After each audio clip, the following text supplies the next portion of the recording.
রাইজু সেই আয়াকাশিটার নাম, সে রানমারুর সাথে কথা বলছিল। সে রানমারুকে বলে, এই যে এই মেয়েটা আওই নাম, তাকে তোমরা কিডন্যাপ করে নিয়ে এসেছো তাই না? তাহলে তাকে ইচ্ছা মতো মানে সে যা ইচ্ছা তাই করছে, তোমরা তাকে এটা করতে দিচ্ছ কেন? তো রানমারু বলে এইটা ওগান দৌজির অর্ডার। যাই হোক, রাইজু বলে 5টা যেই আইটেম লাগবে তার মধ্যে তো দুটোর ব্যবস্থা হয়ে গেছে, তো এই দুটোর ব্যবস্থা করতেই সেই মেয়েটা সাহায্য করেছে তাই না? তো এখনো আরো 3টা বাকি আছে, আমার মনে হয় না যে এই মেয়ে এই আইটেমগুলো সংগ্রহ করতে পারবে। তো রানমারু বলে, আমরা তো ওই মেয়ের উপর ভরসা করে নেই, গিঞ্জি অনেক হার্ড ওয়ার্ক করছে, গিঞ্জি এটা খুঁজে বের করবে। রাইজু এদিকে একটা অনেক শয়তানি হাসি দেয়। এইদিকে আওই এবং হাতড়ি সেই লিকরটা বান্দরটাকে দেয়। তো কোনো একটা কারণে এইবার বান্দরটাকে একটু শান্ত শান্ত লাগছে। রানমারু বাইরে কোথায় জানি গেছে, আর বান্দরটা সেই লিকরটাকে ভেতরে একটা জায়গায় সুন্দরভাবে সুরক্ষিত করে রেখে দেয়। এরপর হাতড়ি এবং আওই যাওয়ার সময় আওই বাঁশির আওয়াজ শুনতে পায়। তো এটা রাইজু বাজাচ্ছিল এবং হাতড়ি বলে সে নাকি একটা থান্ডার বিস্ট আয়াকাশি, সে থান্ডার এবং লাইটনিং ব্যবহার অনেক ভালোভাবে করতে পারে। তো আওই এর থান্ডার লাইটনিংয়ে অনেক ভয় লাগে, মানে ঝড় বৃষ্টি এইসবে। তো হাতড়ি আবার এটা শুনে অবাক যে তোমারও কিছুতে ভয় লাগে।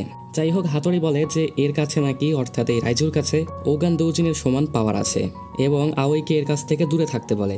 এ একটা আনন্দবাজ আয়াকাশি এবং এই পৃথিবীর সব ধরনের প্লেজার অর্থাৎ শান্তি সুখ ভোগ করেছে এবং সে শুধু বর্তমান সময়ের জন্য বেঁচে থাকে, সে ভবিষ্যৎ অতীত এইসব নিয়ে চিন্তা ভাবনা করে না। তো যাই হোক, আওই ফিরে আসে এবং আওই রান্না করতে লাগে এবং আরেকটা যে আওই আছে যার নাম আই, সে আগুন দিয়ে আওইকে খাবার রান্না করতে সাহায্য করছিল। এইটা দেখে আবার চিব্বি ভয় পায়। আওই গিঞ্জির জন্য রান্না করছে, মানে অনেকগুলো রান্না করছে। তো তাই আই তাকে জিজ্ঞেস করলো যে তুমি এতগুলো রান্না করছো, তুমি একাই কি খাবে নাকি? তো আওই বলে না, সে এইসব গিঞ্জির জন্য রান্না করছিল। তো রান্না করার পর খাবার নিয়ে সে বাইরে আসছিল এবং ভাবছিল যে গিঞ্জি ফিরে এসেছে নাকি, তাহলে তাকে খাবারটা নিয়ে গিয়ে দিবে।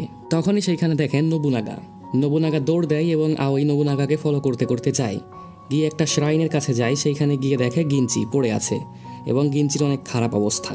তো আওই যখন গিঞ্জির কাছে যেতে লাগে, গিঞ্জি তাকে কাছে আসতে নিষেধ করে, কিন্তু আওই তারপরেও তার কাছে যায়। তখন গিঞ্জি তাকে জিজ্ঞেস করে, তোমার কি আমার এই ফর্ম দেখে ভয় লাগছে না?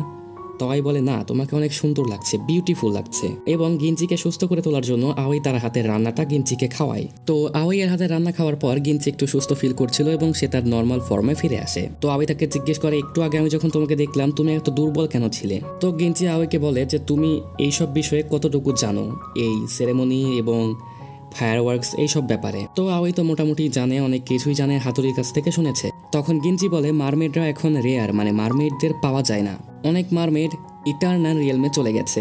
তো আওই বলে, তাহলে তুমি ওখান থেকে কিভাবে মারমেড স্কেল নিয়ে আসবে? তো এটা অসম্ভব। তবে কিছু কিছু মারমেড আছে যারা ড্রাগন প্যালেসের রুইনে থাকে, কিন্তু সেইখানে যাওয়া আয়াকাশীদের জন্য অভিশপ্ত। সেইখানে গেলে যে কোনো ধরনের আয়াকাশীরা দুর্বল হয়ে যায়, মানে বিশেষ করে গিঞ্জি দুর্বল হয়ে গেছে সেইখানে গিয়ে। কিন্তু তারপরেও গিঞ্জি সেইখানে প্রতি রাতে যায়, কারণ তাকে মারমেড স্কেলটা সংগ্রহ করতে হবে।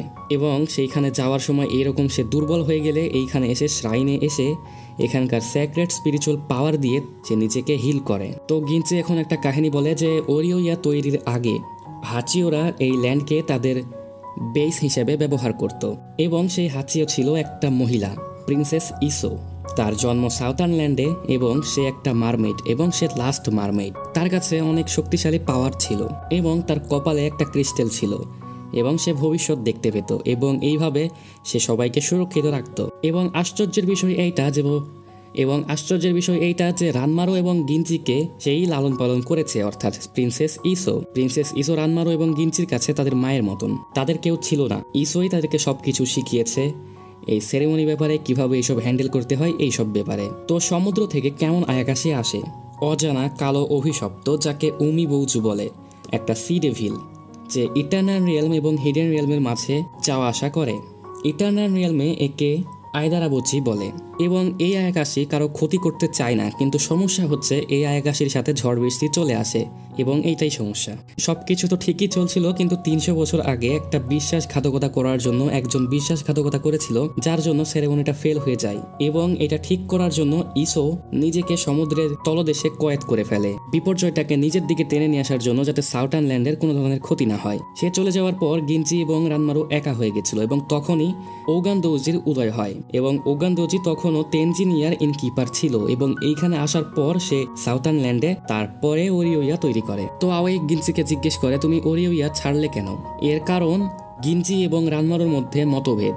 তারা দুইজন আলাদা আলাদা ভাবতে শুরু করে। রানমারুর চিন্তা ভাবনা এইরকম যে তাকে ওরিওইয়াকে একদম টপে নিয়ে যেতে হবে, যেইভাবেই হোক তেনজিন ইয়াকে হারাতে হবে, এইটাই তার মেইন লক্ষ্য। এর জন্য যা ইচ্ছা তাই করতে হবে। তো গিঞ্জি এইটা দেখে অনেক অবাক। গিঞ্জি ভাবে যে রানমারু বদলে গেছে। তো রানমারু বলে যে সাউথারল্যান্ডের উন্নতি করা, ওরিওইয়ার উন্নতি করা, এইসবই তো ইসো চেয়েছিল, তাই না? কিন্তু গিঞ্জি তার সাথে একমত হতে পারছিল না। এবং তখনই মাস্টার ইনকিপার গিঞ্জির সামনে উদয় হয় এবং গিঞ্জিকে তেনজিনিয়াতে আসার একটা অফার দেয়, প্রপোজাল দেয়।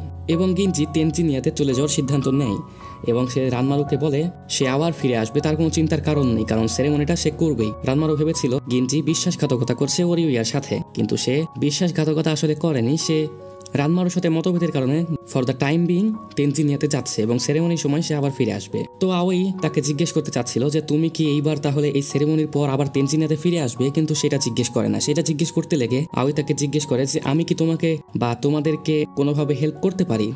তো গিঞ্জি বলে না, তুমি অলরেডি অনেক হেল্প করেছো এবং সাবধান, তুমি এই মারমেড স্কেলের ব্যাপারে এসো না, এটা অনেক ভয়ঙ্কর, এটা আমি সামলাচ্ছি, আমাকেই সামলাতে দাও। তখনই দেখি সেইখানে রানমারুর হাল বেহাল, মানে সেই কুকুরটা নবুনাগা, সে গিঞ্জিকে রানমারুর কাছে নিয়ে যায়। তো গিঞ্জি এটা দেখে বলে যে রানমারুর অবস্থা আমার থেকেও খারাপ, তাই তুমি এর থেকে দূরে থাকো এবং তুমি তাড়াতাড়ি ওরিওইয়া থেকে কারো একটা হেল্প নিয়ে আসো এবং তুমি তোমার খাবারটা তৈরি করো, কারণ তোমার খাবারে স্পিরিচুয়াল পাওয়ার আছে এবং সেইটা দিয়েই একে শান্ত করা যাবে। বলে গিঞ্জি একদম সিরিয়াস হয়ে রানমারুকে থামানোর চেষ্টা করছিল। তখন আওই এদিকে দৌড় দেয়। তো যাই হোক, মেবি সবকিছু ঠান্ডা হয়ে গেছে এবং পরদিন সকালে রানমারু ঘুম থেকে ওঠে। রানমারু অজ্ঞান ছিল, সে জায়গা পায়। পাশে দেখে আওই তাকে কিছু একটা পান করতে দেয়, কিন্তু সে সেটা খেতে চায় না। এতে বিষ টিষ আছে নাকি, কিন্তু সে বলে যে তুমি জানো যে আমি এসব করব না এবং তুমি অজ্ঞান থাকা অবস্থায় কাল থেকে এটা খাচ্ছ। তো যাই হোক, সে সেটা খায় এবং বলে গিঞ্জি কোথায়? তো আওই বলে রানমারু অজ্ঞান থাকা অবস্থায় গিঞ্জি এবং বাকি সবাই এরা ওরিওইয়া সামলাতে অনেক ব্যস্ত। তো রানমারু উঠে চলে যেতে লাগে, কারণ তাকে কাজে লাগতে হবে। আওই তাকে বিশ্রাম নিতে বলে, কিন্তু সে বিশ্রাম নিতে চায় না এবং সে আওইকে বলে আওই তুমি নাকি হেল্প করবে, তাই না? তাহলে কেন না মারমেড স্কেলটা তুমি সংগ্রহ করে দাও। আয়াকাশিরা যতটা অভিশপ্ত, মারমেড স্কেল যেখানে আছে সেইখানে সেটা নিতে গেলে ততটা মানুষ এফেক্টেড নয়, তাই আওই গেলে হয়তো বা আওয়ের কিছু হবে না। তো আওই রাজি হয়, কিন্তু একটা কন্ডিশন আছে। আওই এই মারমেড স্কেলটা নিয়ে এসে দিলে এই সব কিছু শেষ হওয়ার পর গিঞ্জিকে ফেরত দিতে হবে। সে গিঞ্জিকে তেনজিনিয়াতে ফেরত নিয়ে যেতে চায়। তো রানমারু সেটা অ্যাকসেপ্ট করে। বাই দ্য ওয়ে, ড্রাগন প্যালেসের রুইনটা আছে কোথায়? যাই হোক, আওই কি তার সমর্থের চেয়ে বেশি কিছু করছে? আওই এসব ভাবছিল। তো ফিরে এসে দেখে মাস্টার চিব্বিকে সুরসুরি দিচ্ছিল। মাস্টার আওইকে দেখেই বুঝেছে যে আওই অলরেডি অনেকগুলো ঝামেলা সামলেছে এবং সে আরেকটা ঝামেলা কাঁধে নিয়েছে। আর এইদিকে এই ফালতু চিব্বিটা কোনো একটা কারণে শশা খাচ্ছে। আমি যা বলছি যে এই চিব্বিটাকে এই অ্যানিমের মধ্যে দেওয়ার কোনো মানেই নেই। একটা ফালতু ক্যারেক্টার, একে বিরক্ত লাগে আমার, কেমন যেন একটা অদ্ভুত ফিল আসে। একে দরকারই নেই, বিনা কারণে এক্সট্রা একটা ঝামেলা এটা।